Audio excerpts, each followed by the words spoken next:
हजरत मूसा अलैहिस्सलाम कोह ए तूर पर अल्लाह ताला से हम कलाम थे। अल्लाह ताला से अर्ज किया, या अल्लाह, मैं तेरा इंसाफ देखना चाहता हूँ कि तू कैसे इंसाफ करता है। अल्लाह ताला ने फरमाया, ए मूसा, अगर तुम मेरा इंसाफ देखना चाहते हो तो फलान मकाम पर चले जाओ और खामोशी से मुशाहिदा करो। हजरत मूसा अलैहिस्सलाम उस जगह पहुँचे और एक घने पेड़ के पीछे जाकर छुप गए। कुछ देर गुजरी थी कि एक दौलतमंद सवार घोड़े पर आया। उसने दरिया का पानी पिया, आराम किया और जाने लगा, मगर जल्दीबाजी में अपनी अशर्फियों भरी थैली वहीं छोड़ गया। थोड़ी देर बाद एक छोटा सा बच्चा वहां आ पहुंचा। जैसे ही उसकी नजर थैली पर पड़ी, वह खुशी से उसे उठाकर वहां से चल दिया। थोड़ी ही देर और गुजरी तो वहां एक अंधा व्यक्ति आया। उसने वुजू किया और किनारे पर बैठ गया। अभी कुछ ही लम्हे गुजरे थे कि वही घोड़े सवार व्यक्ति परेशान हालत में वापस लौटा। उसने उस अंधे व्यक्ति को वहां बैठा पाया और करीब जाकर पूछा, क्या यहाँ मेरी अशर्फियों की थैली तुमने देखी है? अंधे ने बेबसी से कहा, मैं तो अंधा हूँ, देख भी नहीं सकता, मुझे नहीं पता कि यहाँ क्या पड़ा था। लेकिन सवार को यकीन हो गया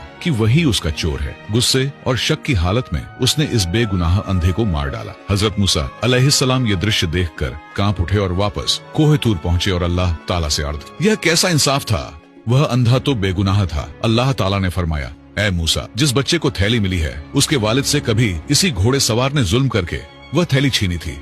आज मैंने वह हक उसके बेटे को वापस दिलवा दिया। और जिस अंधे का कत्ल हुआ उसने बरसों पहले नाहक इस सवार के बाप को मारा था।